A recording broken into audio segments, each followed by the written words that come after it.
The dusty wind carried the scent of desperation through Fort Hays that August morning in 1867, and Grace Vaughn stood in the center of the trading post with her hands bound, knowing her father had just bartered her away like she was nothing more than a sack of grain.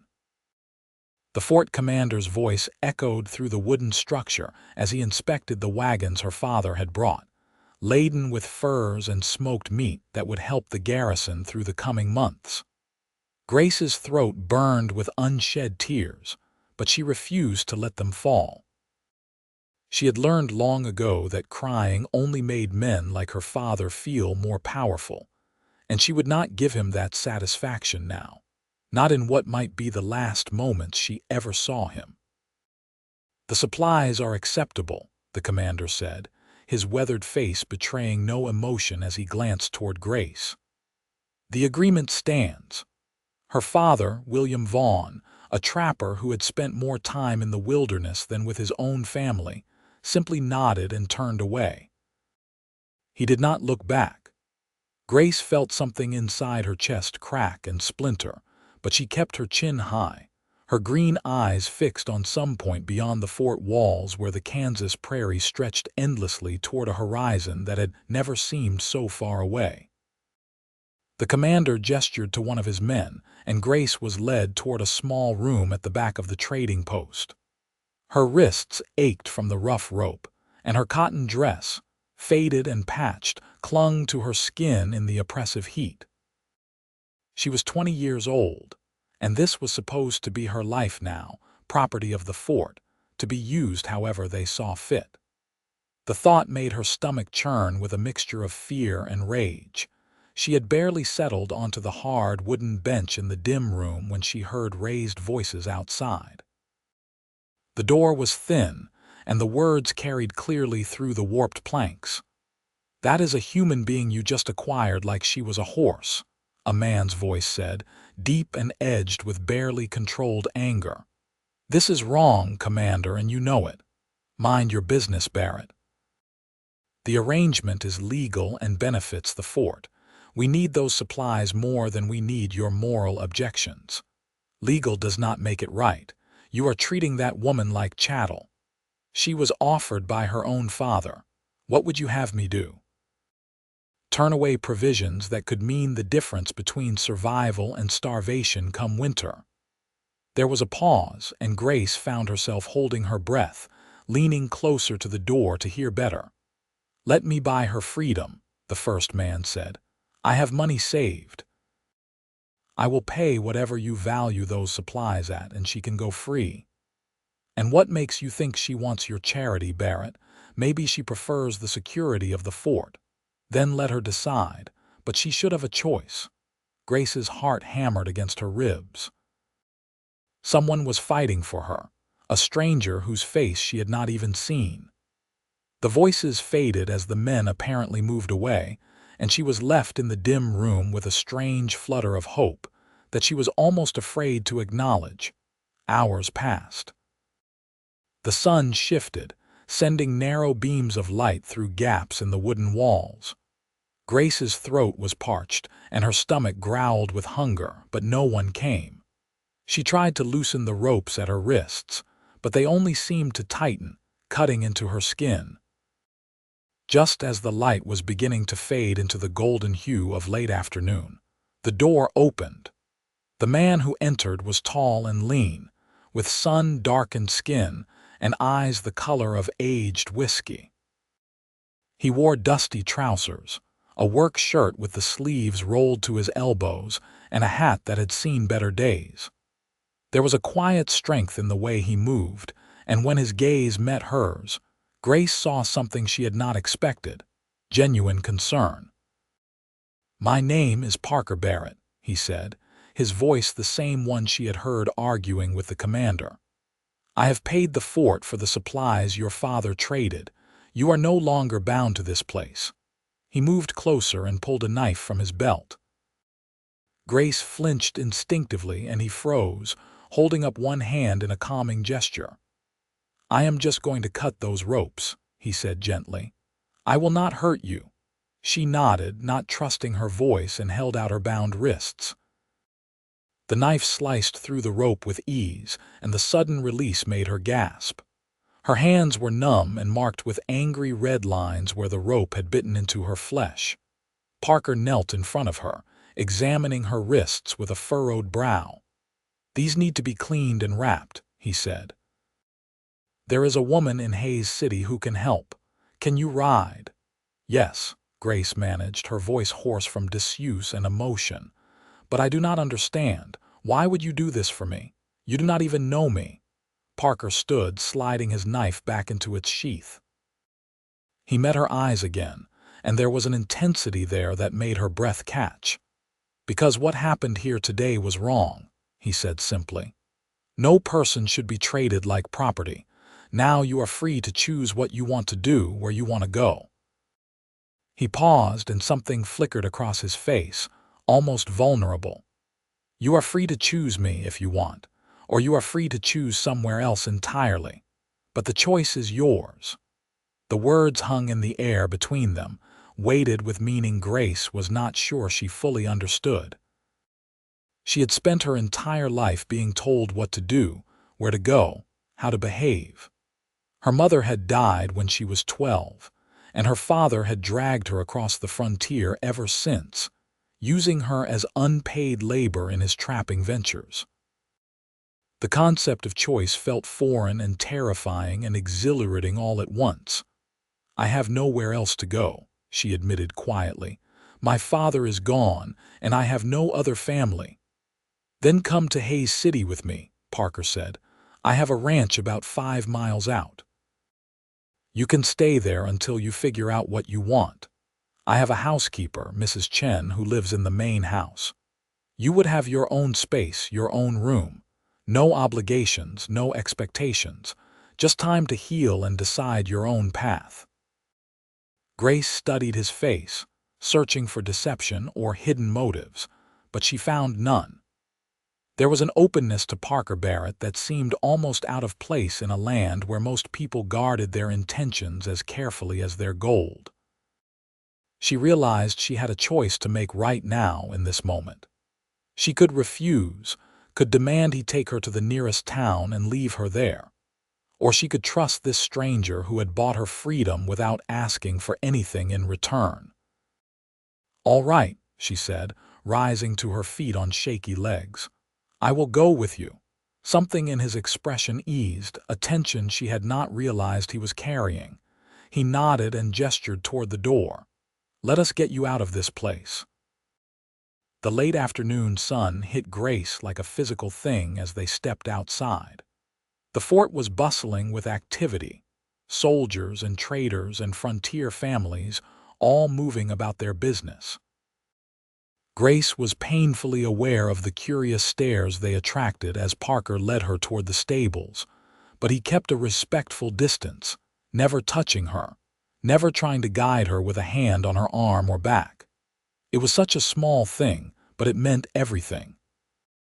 His horse was a sturdy roan gelding with intelligent eyes and a calm demeanor. Parker untied the reins and turned to Grace. "Do you want to ride with me, or would you prefer your own mount? I can arrange for another horse if you would be more comfortable."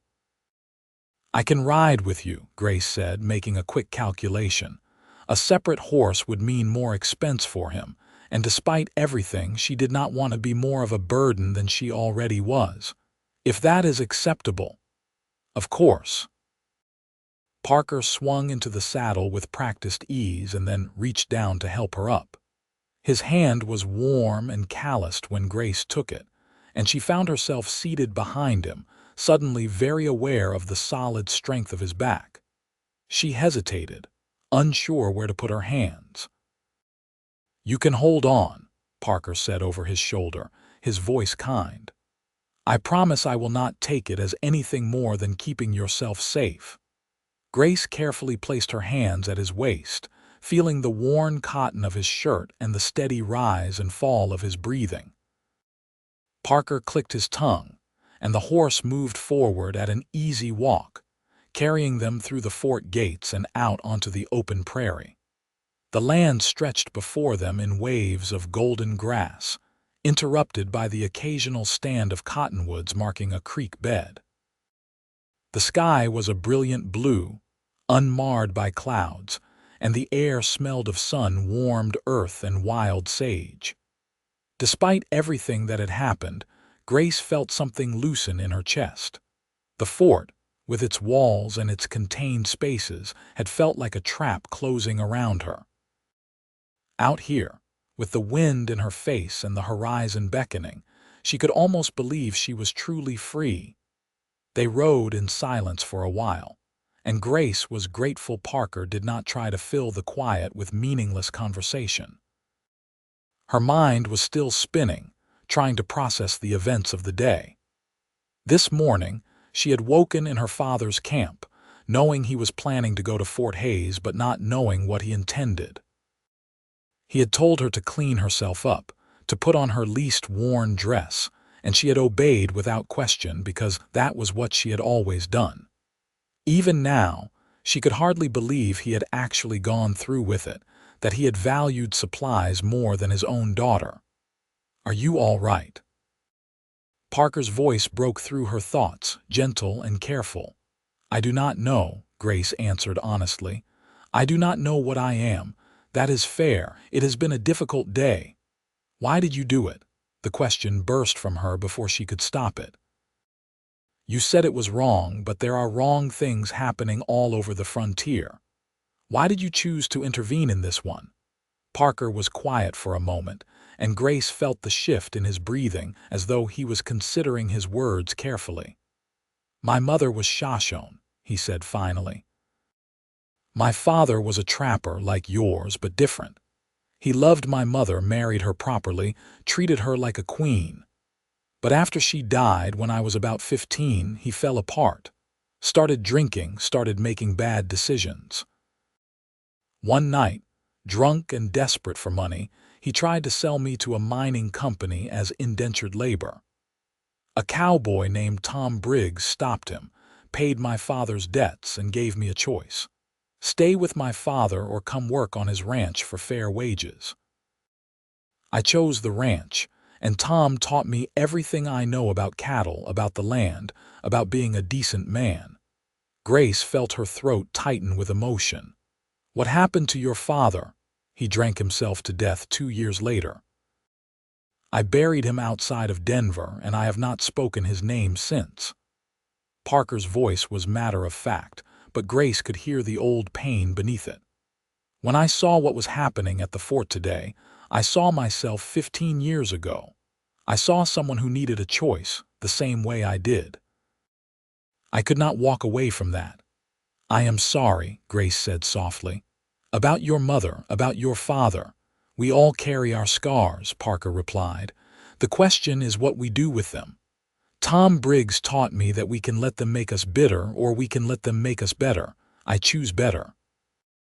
The simple statement resonated deep in Grace's core. She had spent so many years being angry at her circumstances, at her father, at the unfairness of being born a woman in a world that gave women so few rights and so little respect. But Parker was right. She had a choice now about what to do with that anger, with that pain. She could let it consume her, or she could find a way to transform it into something else. As the sun began its descent toward the horizon, painting the sky in shades of orange and pink, the outline of buildings appeared in the distance. Hays City was not large, just a collection of wooden structures clustered around a main street, but it represented civilization and safety after the chaos of the day. Parker guided the horse toward the outskirts, past the town proper, to where the land opened up again into pastureland dotted with cattle. The ranch house came into view as they crested a low rise. It was a solid structure, built from timber and stone, with a wide porch and a chimney that promised warmth in the winter months. There were several outbuildings, a barn, corrals with horses, and in the distance, Grace could see the dark shapes of cattle grazing in the evening light. It was more substantial than she had expected, evidence of hard work and careful management. Parker brought the horse to a stop near the porch and dismounted, then reached up to help Grace down. Her legs were unsteady after the ride, and she stumbled slightly. Parker caught her elbow, steadying her, and then immediately let go once she had her balance. "Mrs. Chen will be starting supper soon," he said, tying the horse's reins to the porch rail. "Let me introduce you, and we will get those wrists tended to." The front door opened before they reached it, and a small, wiry woman with gray, streaked black hair and sharp, dark eyes stepped out. She took one look at Grace's disheveled appearance and the marks on her wrists, and her expression hardened. "What happened?" she demanded, directing the question at Parker. "This is Grace Vaughn," Parker said. "She had a very difficult day at Fort Hays. Grace, this is Mrs. Chen. She runs this house and most everything else around here, if I am being honest." Mrs. Chen's expression softened slightly as she looked at Grace. "Come inside, child. Let me see those wrists, and then we will get some food into you. You look half-starved." The interior of the house was surprisingly comfortable, with sturdy furniture and colorful woven blankets that added warmth to the space. Mrs. Chen led Grace to a chair at the kitchen table and immediately began examining her wrists, clicking her tongue in disapproval at the rope burns. "This is going to sting," she warned, producing a bottle of clear liquid and a clean cloth. "But it will prevent infection." Grace braced herself, and when Mrs. Chen applied the antiseptic, she bit her lip against the burning sensation but did not cry out. The older woman worked with efficient gentleness, cleaning the wounds thoroughly before wrapping them in soft bandages. "You have scars," Mrs. Chen observed, her fingers brushing against older marks on Grace's arms, faded white lines that spoke of past injuries. "Life has not been kind to you." "No," Grace agreed quietly. "It has not." "Well, you are safe here," Mrs. Chen said firmly, securing the bandage. "Parker is a good man, one of the best I have known. He will not let any harm come to you." Parker had been standing near the doorway, giving them space, but now he moved closer. "I am going to take care of the horse and check on the herd. Grace, your room is upstairs, second door on the right. Mrs. Chen can show you. There is water for washing and clean clothes if you want them. We eat supper around 7, but there is no obligation to join us if you would rather rest." "Thank you," Grace said, and she meant it with every fiber of her being. "For everything." Parker nodded, settled his hat back on his head, and disappeared through the door. Mrs. Chen watched him go with an expression that was almost maternal, then turned back to Grace. "Come. I will show you to your room and you can clean up before supper. You will join us," she added, in a tone that brooked no argument. "You need proper food, and besides, it will do Parker good to have company. He spends too much time alone with his thoughts."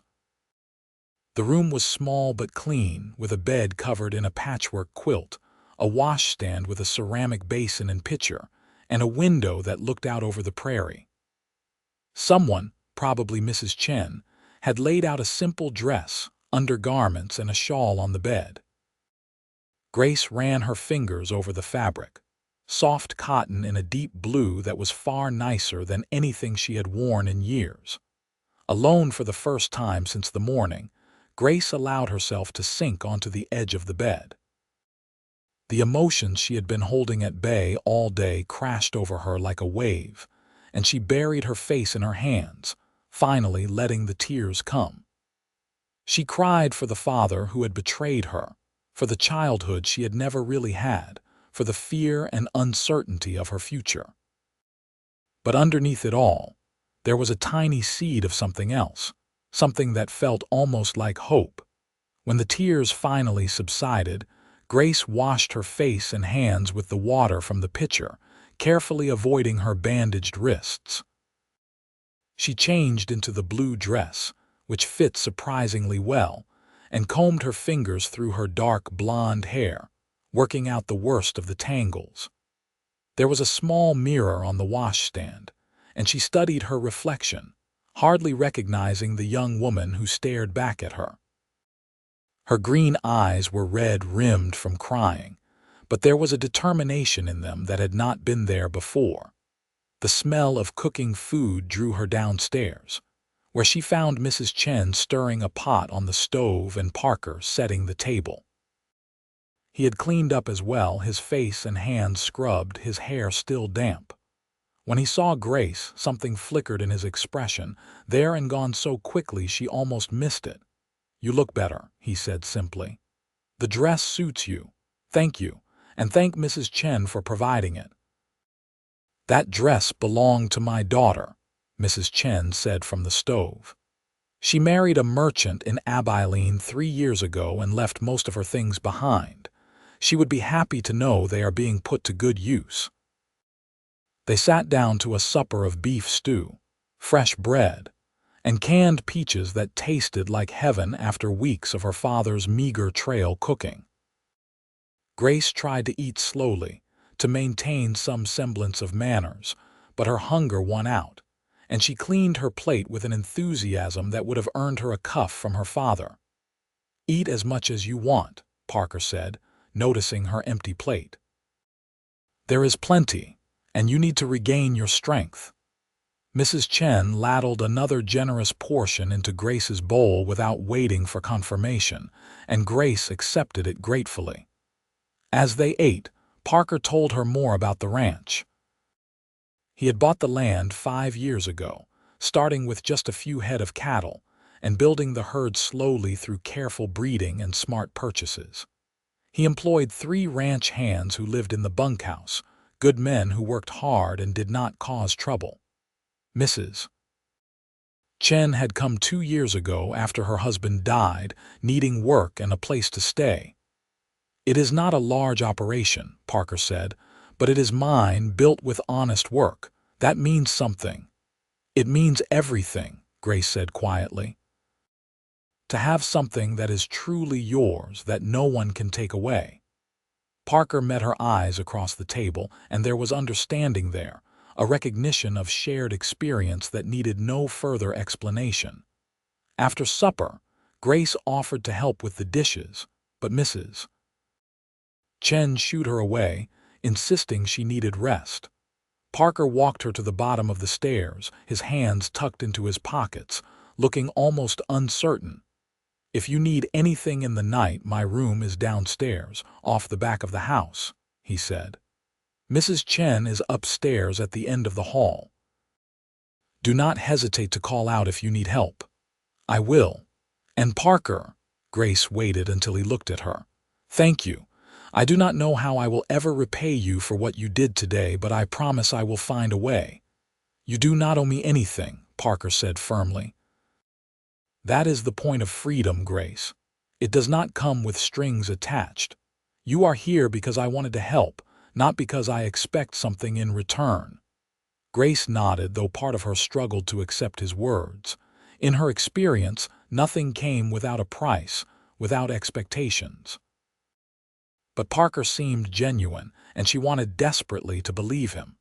Sleep came easier than she expected, exhaustion finally overwhelming the turbulent emotions of the day. When Grace woke, morning light was streaming through the window, and for a disoriented moment, she did not know where she was. Then memory returned and she sat up, taking in the small room, the borrowed dress hanging on a peg, the bandages on her wrists. It had not been a dream. She was truly here at Parker Barrett's ranch, free to make her own choices. The smell of coffee and bacon lured her downstairs, where she found Mrs. Chen already at work in the kitchen.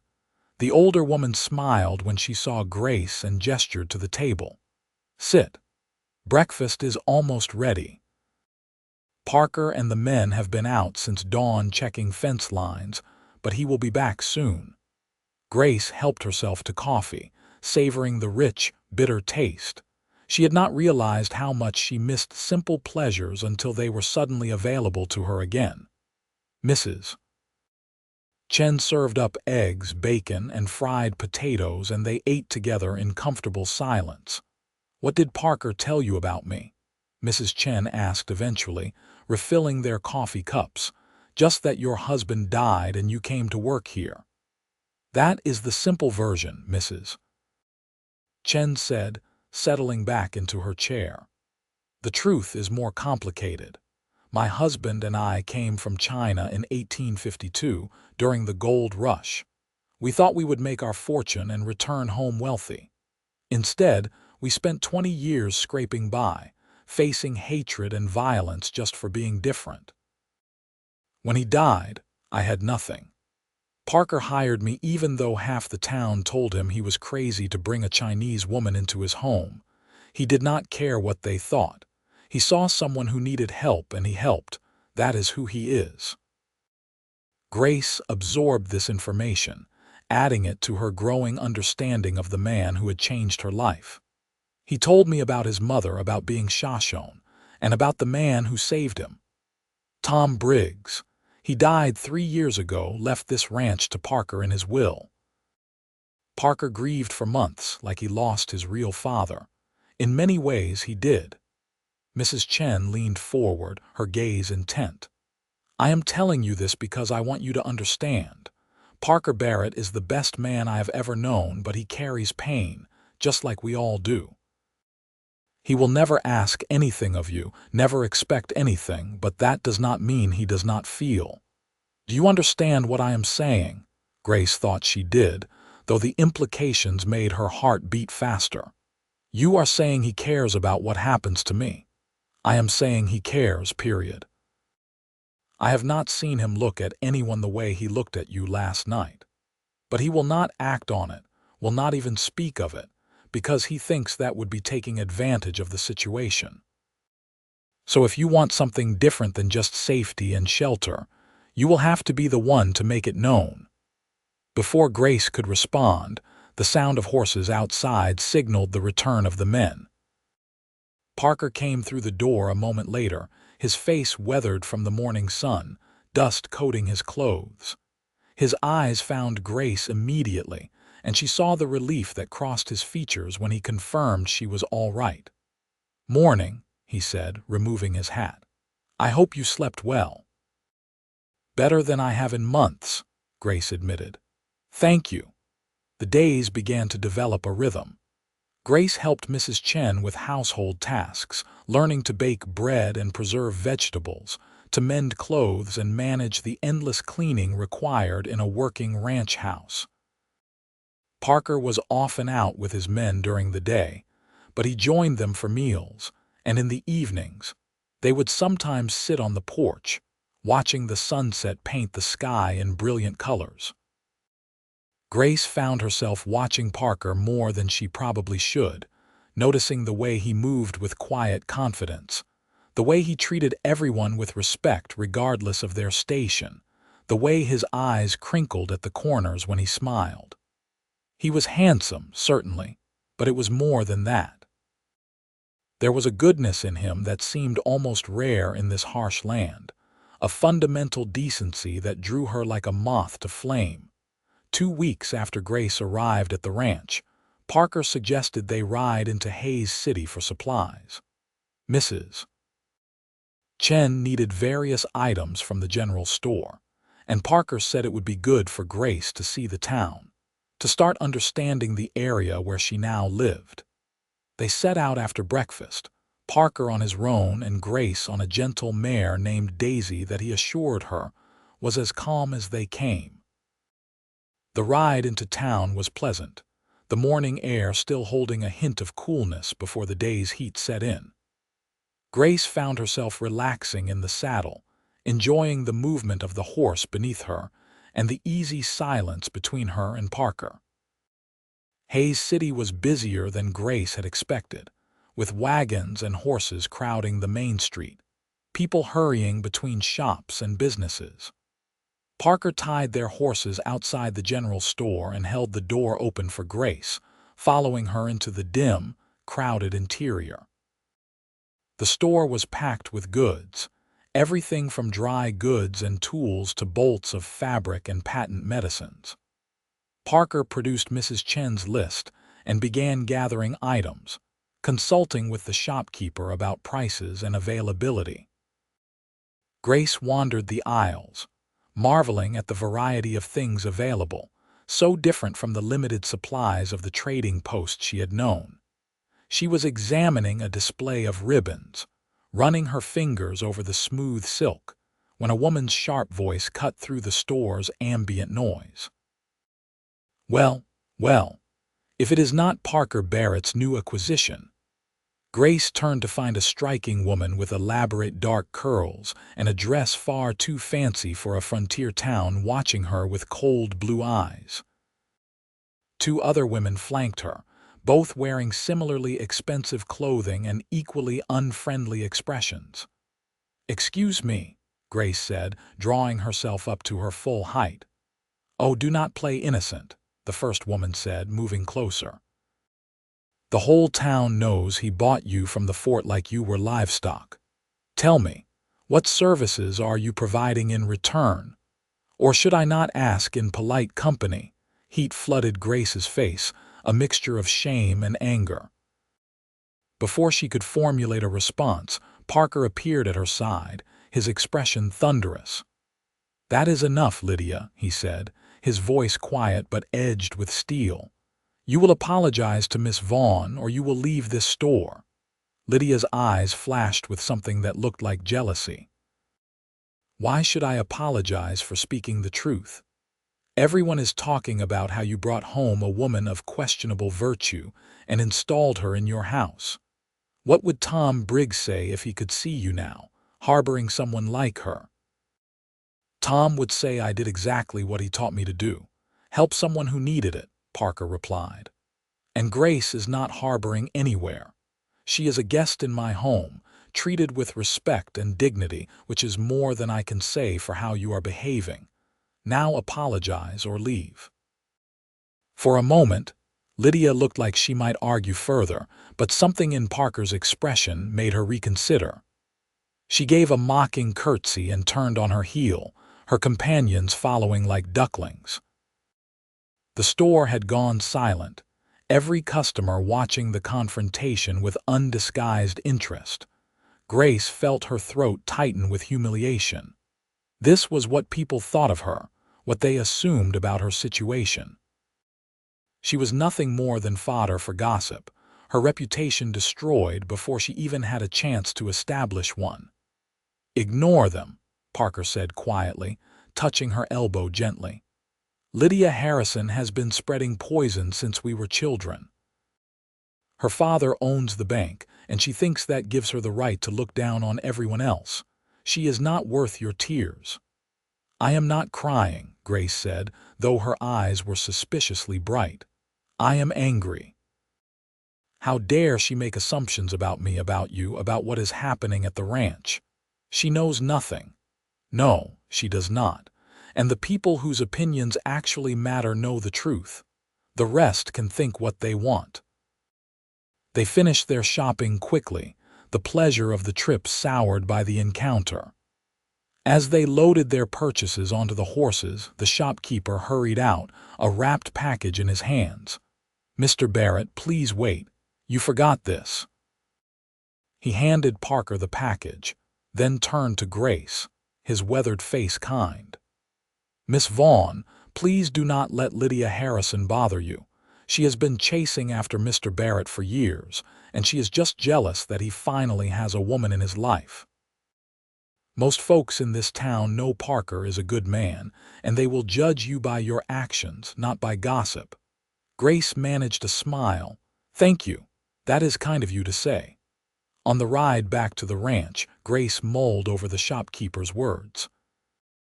He had said Parker finally had a woman in his life, but that was not accurate. Grace was just living at his ranch, accepting his charity. There was nothing between them, no matter what the town might assume or what her own confusing feelings might suggest. "I am sorry about what happened," Parker said, breaking into her thoughts. "I should have anticipated there might be talk. If you want, we can go to town separately from now on, or I can have one of the ranch hands accompany you instead of me." "Why would we do that?" "To protect your reputation." If people see us together, they will assume things, say things that could make your life difficult. Grace pulled Daisy to a stop, forcing Parker to do the same.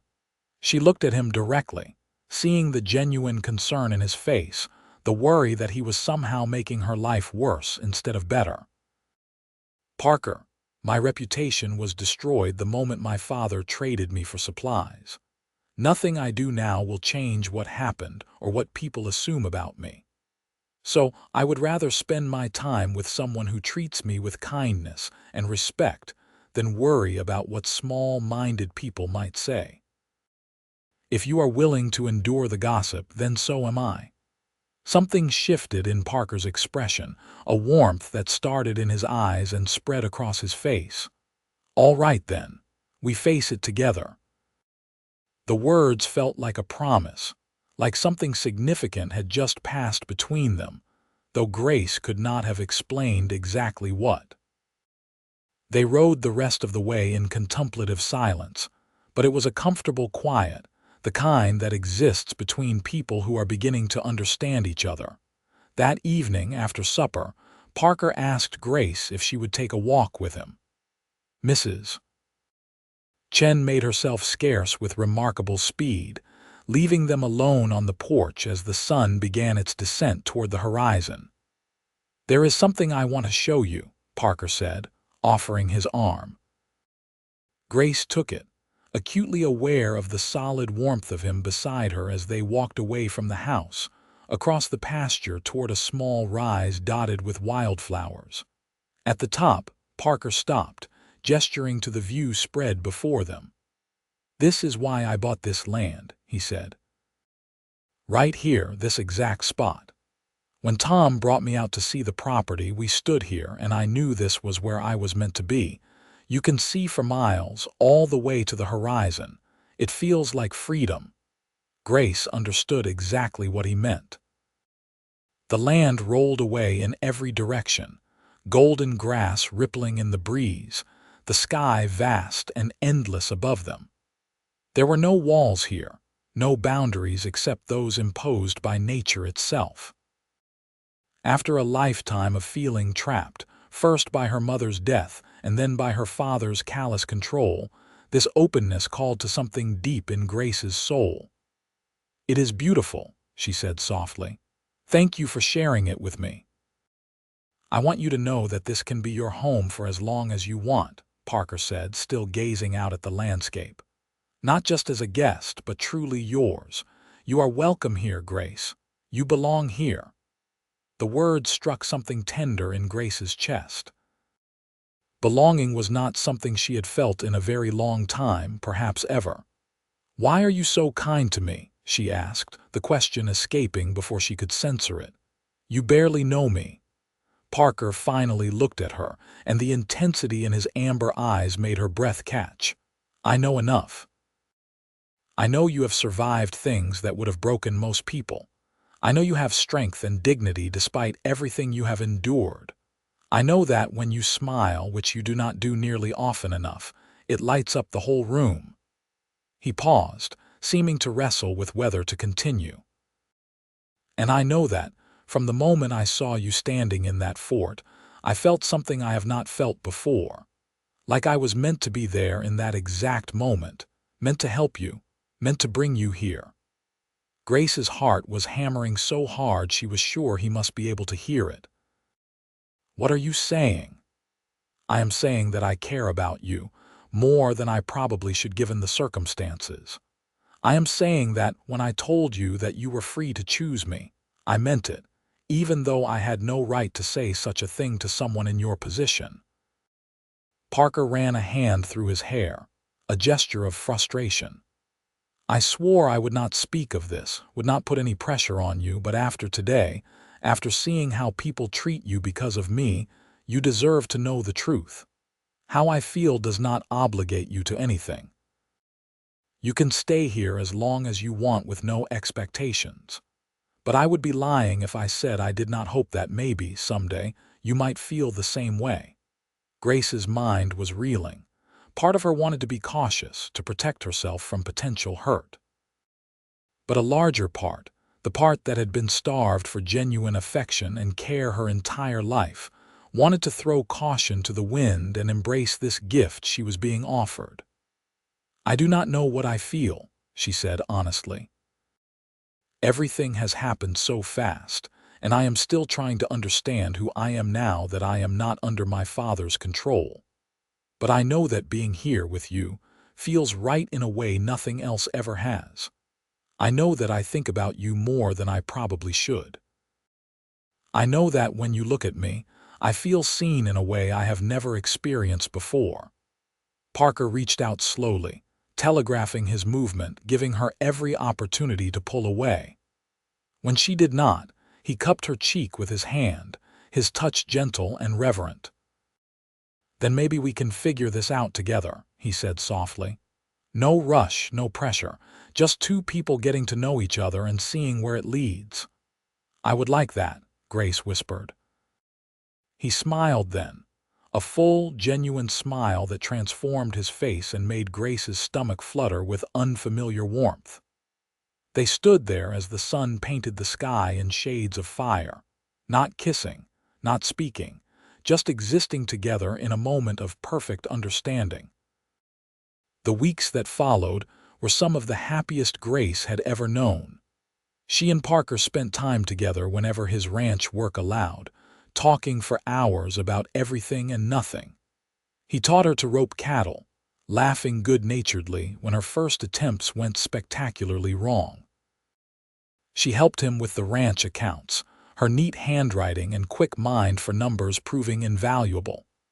They rode out to check on the herd together, shared meals with Mrs. Chen, who watched them with knowing eyes, and gradually, incrementally, fell deeper into something that felt inevitable and right. The physical aspect of their relationship progressed slowly, respectfully. First, holding hands as they walked. Then, Parker's arm around her shoulders as they sat on the porch. The first time he kissed her, it was sunset again, and they were back at their special spot on the rise. He asked permission first, his voice slightly rough with emotion, and when Grace nodded, he kissed her with a tenderness that brought tears to her eyes. "I love you," he said afterward, his forehead resting against hers. "I think I have loved you since I saw you in that fort, refusing to cry even though I could see how much you wanted to. You are the strongest, most remarkable woman I have ever met, Grace Vaughn, and I will spend the rest of my life proving myself worthy of you if you will let me." "I love you too," Grace breathed, the words feeling both foreign and utterly natural. "I did not think I was capable of trusting anyone again, but you have shown me what real goodness looks like. You have given me back my life, Parker. How could I not love you?" They made love for the first time a week later, in Parker's room after Mrs. Chen had discreetly retired for the night. It was everything Grace had never dared to hope for, gentle and passionate, respectful and consuming. Parker treated her like she was precious, like every touch was a privilege, and when it was over, he held her close and told her again how much he loved her. Autumn arrived, bringing cooler temperatures and the massive undertaking of preparing the ranch for winter. Grace worked alongside Parker and the ranch hands, helping with the harvest from Mrs. Chen's extensive vegetable garden, preserving food, and ensuring the outbuildings were in good repair. She felt useful and valued in a way she never had before, and the contentment that came with that realization was profound. In October, Parker asked her to marry him. It was not a grand gesture, just the two of them sitting on the porch after supper, watching the stars emerge in the darkening sky. He produced a simple gold band that had belonged to his mother, and asked if Grace would do him the honor of becoming his wife. Grace said yes, without hesitation. They were married in November by the circuit preacher who came through Hays City once a month. It was a small ceremony held in the ranch house, with Mrs. Chen and the ranch hands as witnesses. Grace wore a dress Mrs. Chen had made specially for the occasion, soft cream-colored cotton with delicate embroidery at the collar and cuffs. Parker wore his best clothes and looked at Grace like she hung the moon and stars. When the preacher pronounced them husband and wife, Parker kissed her with such joy and reverence that Grace felt tears slip down her cheeks. These were happy tears, though, tears of relief and gratitude and overwhelming love for this man who had saved her in every possible way. The winter was harsh, with blizzards that kept them all confined to the house for days at a time. But Grace found she did not mind. She spent the long, cold days learning new skills from Mrs. Chen, reading books from Parker's small but treasured collection, and making love with her husband in the warm cocoon of their bedroom while the wind howled outside. They talked about their dreams for the ranch, about expanding the herd, about maybe buying the adjacent property if it ever came available. They talked about children, about building a family together, about creating the kind of home neither of them had really known in their own childhoods. Spring arrived like a benediction, the snow melting to reveal new grass, wildflowers exploding across the prairie in riots of color. Grace discovered she was pregnant in April, confirmed by the doctor in Hays City who pronounced her healthy and predicted a winter birth. Parker's reaction was everything she could have hoped for. Shock, followed by explosive joy, followed by immediate concern for her well-being. "You have to take it easy," he insisted, trying to steer her toward a chair the moment they returned home. "No heavy lifting, no long days working in the garden. You need to rest." Grace laughed and swatted his hands away good-naturedly. "I am pregnant, not an invalid. Women have been having babies since the beginning of time while still doing their regular work. I will be fine." But she let him fuss over her, secretly pleased by his attention and care. Mrs. Chen was delighted by the news, immediately beginning to plan and prepare for the baby's arrival. She pulled out fabrics and began sewing tiny clothes, chattering about what the baby might need and how they should set up the nursery. The summer passed in a haze of heat and anticipation. Grace's belly grew, and with it, Parker's protective instincts intensified. He started coming in from the fields more often to check on her, bringing her cold water from the well and making sure she was not overdoing it. Grace found his concern endearing, even when it bordered on excessive. In late July, a stranger rode up to the ranch. Grace was in the garden, harvesting tomatoes, when she heard the horse approach. Something about the way the man sat in the saddle, the slope of his shoulders, struck a chord of unwelcome familiarity. She straightened, shading her eyes against the sun, and felt her blood run cold. It was her father. William Vaughn looked older than she remembered, his face more weathered, his beard shot through with gray. He dismounted and stood awkwardly at the edge of the garden, his hat in his hands, not speaking. Grace set down her basket of tomatoes, her hands shaking slightly. "What are you doing here?" Her voice came out hard, flat, devoid of the emotion roiling inside her. "I heard you got married," William said, his voice rough from disuse or drink or both. "To the man who bought you from the fort. I wanted to see for myself if it was true." "It is true. I am married to Parker Barrett, and I am happy, more happy than I ever was with you." William flinched as if she had struck him. "Grace, I need you to understand, I was desperate. The supplies I got for you kept me alive through the winter. I would have died otherwise. And that justifies trading your daughter like she was a cow." Grace heard her voice rising but could not seem to control it. "You did not even look back. You took what you wanted and left me there without a second thought." "I thought you would be safer at the fort than with me," William said, but his words lacked conviction. "I thought they would take care of you." "Do not lie to make yourself feel better," Grace said coldly.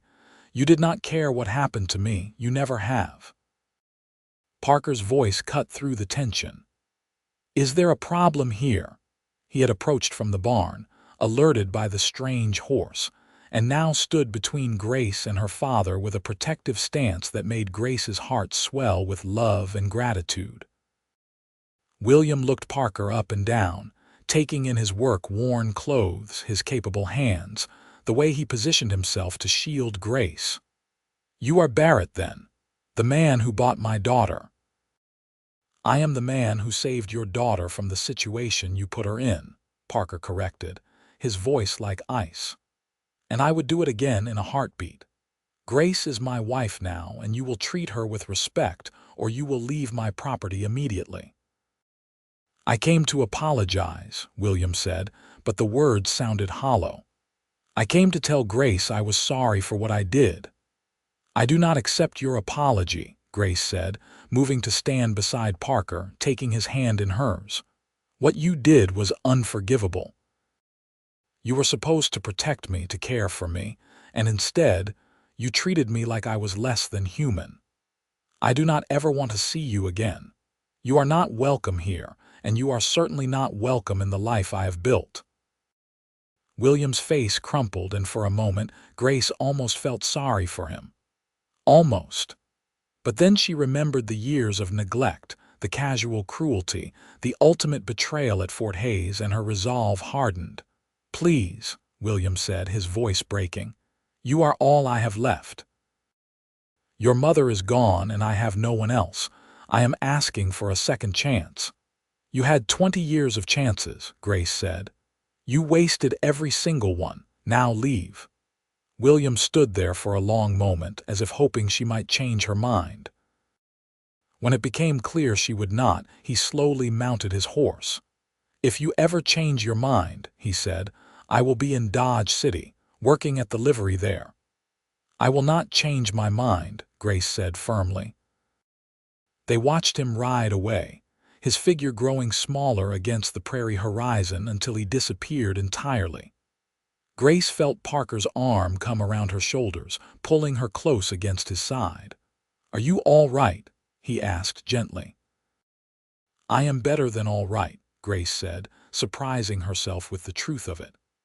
"I thought seeing him again would destroy me, would bring back all the pain and anger, but instead I just feel free.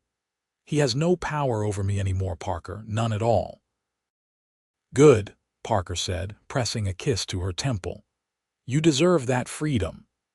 As summer faded into autumn and autumn into winter, Grace's pregnancy progressed without complication. On a frigid December night, with snow falling softly outside and Mrs. Chen acting as midwife, Grace gave birth to a healthy baby boy. Parker was there through the entire labor, holding her hand, wiping her forehead, whispering encouragement and love. When the baby finally arrived, squalling and red-faced and absolutely perfect, Parker wept openly. They named him Thomas William Barrett, after Tom Briggs, who had saved Parker, and despite everything, after Grace's father, because she wanted her son to reclaim that name and make it mean something good. The first years of Thomas's life were filled with laughter and exhaustion in equal measure. Grace had never known she could love anything as fiercely as she loved her son, except perhaps for the man who was his father. Parker was devoted to the boy, taking him everywhere once he was old enough, teaching him about the ranch, about the land, about what it meant to be a good man. In 1870, they had a second child, a daughter they named Rose Marie. She had Grace's green eyes and Parker's quiet determination, and from the moment she could walk, she was following her father and brother around the ranch, insisting she could do anything they could do. Mrs.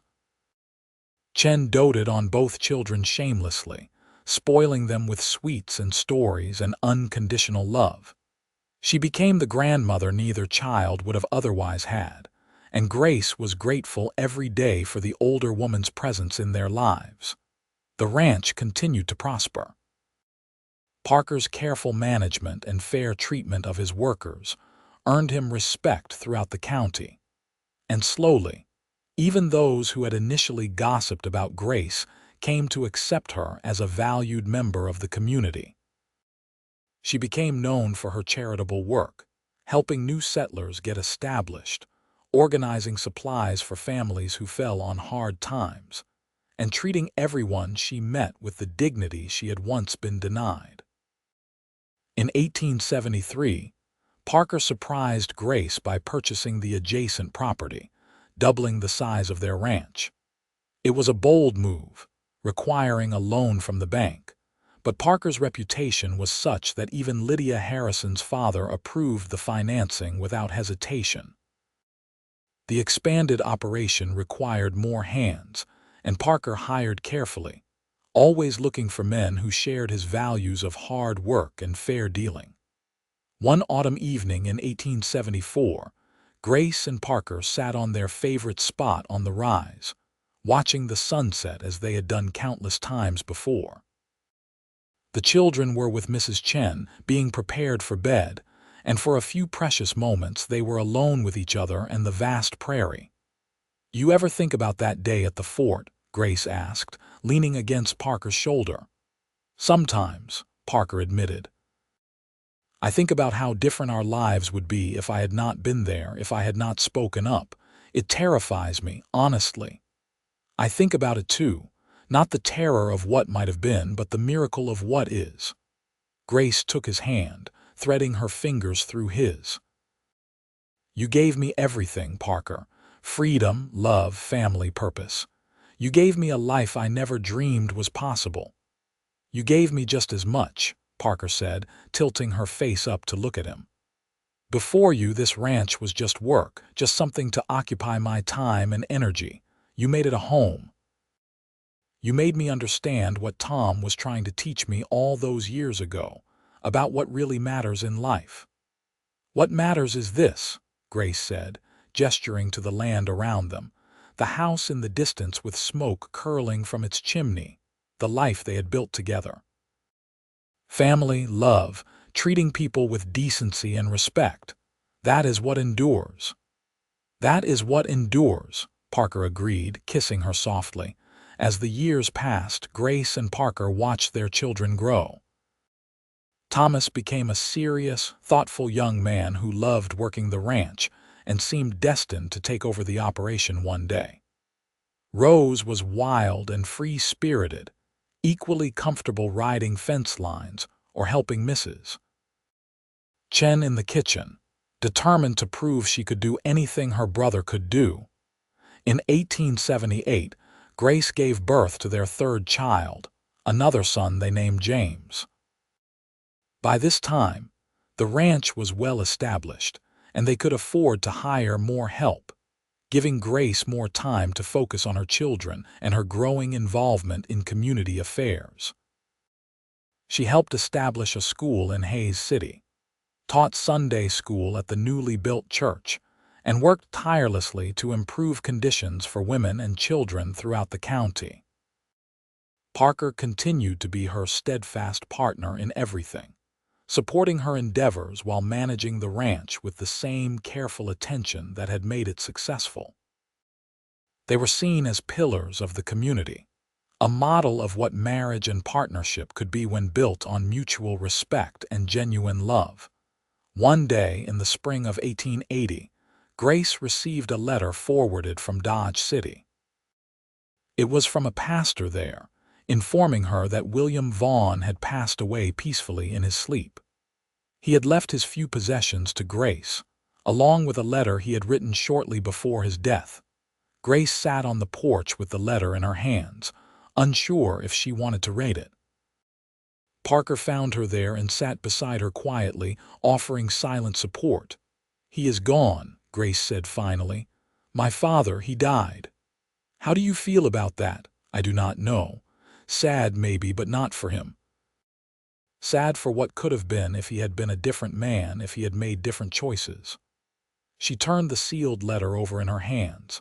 "He left me this. I am not sure I want to read it." "You do not have to," Parker said. "Not now, not ever. Only if you think it will give you peace."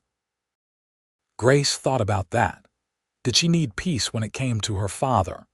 She had made her peace years ago when she sent him away from the ranch, when she chose her new life over any remnant of her old one.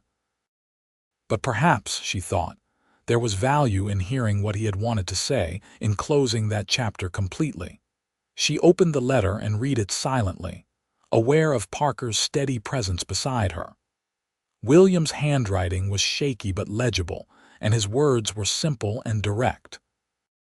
He apologized again for what he had done, acknowledged that he had been a terrible father, and said he was grateful she had found happiness despite him rather than because of him. He asked for no forgiveness, expected no reconciliation, just wanted her to know that he had thought of her often in his final years and hoped she was well. When Grace finished reading, she folded the letter carefully and tucked it into her pocket. He apologized, she told Parker. And he did not ask for anything in return. I think that might be the first truly selfless thing he ever did. Does it change anything for you? No, Grace said honestly, but it does give me closure. I can let him go now, truly let him go, without any remaining anger or bitterness. He is gone, and I am here, and I choose to focus on the life I have rather than the one I left behind. Parker pulled her close, and they sat together in the warm spring sunshine, surrounded by the land they had built their life on, secure in the knowledge that whatever challenges came, they would face them together. As their children grew into young adults, Grace and Parker watched with pride as each one found their own path. Thomas married a schoolteacher from Abilene in 1885, bringing her to the ranch and beginning to take over more of the daily management from Parker. Rose, true to her independent spirit, shocked everyone by becoming one of the first female ranchers in Kansas, purchasing her own small spread with money she had saved and managing it with fierce competence. James decided to study law, attending university in the East, and planning to return to Kansas to practice, determined to fight for justice and fairness in a legal system that often failed both. Mrs. Chen passed away peacefully in her sleep in 1886, surrounded by the family she had helped raise and loved like her own. Her death was a profound loss for all of them, but especially for Grace, who had come to rely on the older woman's wisdom and unconditional support. They buried her on the rise, in the spot where Grace and Parker had shared so many significant moments, and planted a wildflower garden there that bloomed every spring in riotous color. The late 1880s brought changes to Kansas and the wider West. The frontier was closing, civilization encroaching on the wild spaces that had defined the region for so long. Railroads crisscrossed the prairie, towns grew into cities, and the lawlessness that had once characterized the area gradually gave way to more settled society. Grace and Parker adapted to these changes while holding fast to the values that had always guided them: hard work, fair dealing, and treating everyone with dignity and respect. In 1890, at the age of 43, Grace published a memoir about her experiences on the frontier. She wrote honestly about being traded at Fort Hays, about Parker's intervention, about building a life from nothing and finding love in the most unexpected circumstances. The book was controversial, with some readers shocked by her frank discussion of the injustices women faced. But it was also widely read and sparked important conversations about women's rights and the treatment of vulnerable people. Parker was immensely proud of her, promoting the book at every opportunity and defending her against critics who thought she should have remained silent about her past. "Your story deserves to be told," he said firmly. "And if it helps even one person find the courage to change their circumstances, then it was worth every word." As the new century approached, Grace and Parker found themselves entering their 50s with a deep sense of satisfaction. The ranch was thriving under Thomas's management. Their children were all living meaningful lives, and they had a growing collection of grandchildren who filled the house with noise and laughter during visits. They had survived drought and blizzard, economic downturns and personal losses, and through it all, their love had only grown stronger and deeper. On a warm evening in June of 1900, Grace and Parker walked up to the rise where Mrs. Chen was buried, where wildflowers nodded in the breeze, and the view stretched endlessly in every direction. They were both gray now, their faces lined with the evidence of lives fully lived, but when Parker took Grace's hand, she felt the same flutter in her chest that she had experienced the first time he touched her all those years ago. 33 years, Parker said, marveling. It feels like yesterday and a lifetime ago all at once. Best 33 years of my life, Grace said. Every single day I am grateful for what you did, for the man you are, for the life we built together. I told you that day at the fort that you were free to choose me, Parker said, turning to face her fully. And you did choose me, despite having every reason not to trust any man ever again. That choice, Grace, has been the greatest gift of my entire life. You were my salvation just as much as I was yours. Grace reached up to cup his face, feeling the familiar scratch of his beard, the warmth of his skin. Then we saved each other, she said. And that is exactly how it should be. As the sun set over the Kansas prairie, painting the sky in shades of gold and crimson, Grace and Parker kissed with the same passion and tenderness that had characterized their entire relationship. They had started as rescuer and rescued, but they had become so much more. Partners, lovers, best friends, parents, grandparents, and pillars of a community they had helped build. The wildflowers swayed in the evening breeze, and somewhere in the distance, cattle lowed peacefully. The land stretched on forever, just as it always had. And in this moment, standing with the man she loved more than life itself, Grace Vaughn Barrett felt complete. They spent the remaining years of their lives exactly as they had spent the previous decades, working together, laughing together, supporting each other through the inevitable challenges of aging. Parker's health began to fail in 1905, his heart weakening gradually over the course of several months. Grace cared for him tenderly, returning every kindness he had ever shown her multiplied 1,000 times over. Their children and grandchildren visited frequently, filling the ranch house with love and noise, and the continuation of the legacy Grace and Parker had created. Parker passed away peacefully in the winter of 1906, in their bed, with Grace holding his hand and their children gathered around them. His last words were simple and perfect. I love you, Grace. Always have, always will. Grace buried him next to Mrs. Chen on the rise, planting more wildflowers that would bloom every spring in remembrance.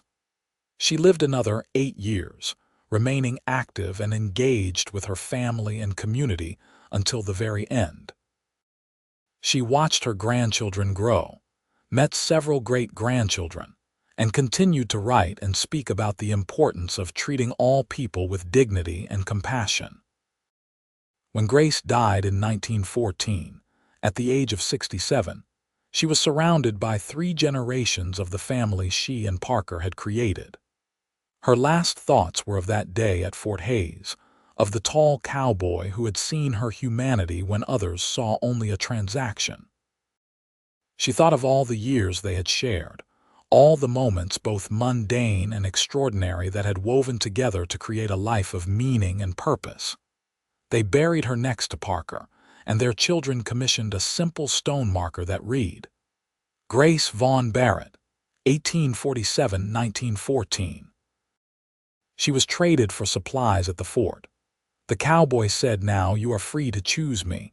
She chose love, and love chose her back. The ranch continued through the generations, passed down from Thomas to his children and their children in turn. The story of Grace and Parker became family legend, told and retold with each passing year, a reminder of where they had come from and the values upon which their family had been built. The rise where Grace and Parker had shared so many significant moments became known as Barrett's Point, and it remained a place of wildflowers and sweeping views, a testament to love and freedom and the power of choosing hope over despair. And every spring, when the wildflowers bloomed in riot of color across the Kansas prairie, those who knew the story would remember the woman who had been traded like property and the man who had given her the greatest gift of all, the freedom to choose her own destiny. And they would smile, knowing that true love, when built on respect and genuine caring, could transform even the darkest circumstances into something beautiful and lasting and real. The Barrett family thrived for generations, each member carrying forward the values Grace and Parker had instilled: hard work, fairness, compassion, and the unshakable belief that every person deserved to be treated with dignity. The ranch remained in the family well into the 20th century, adapting to changing times while maintaining its essential character as a place built on love and respect. And sometimes, on quiet evenings when the sun painted the sky in shades of fire and the wind whispered through the grass, people swore they could feel the presence of Grace and Parker on that rise. Two souls who had found each other against all odds and built something that would endure long after they were gone.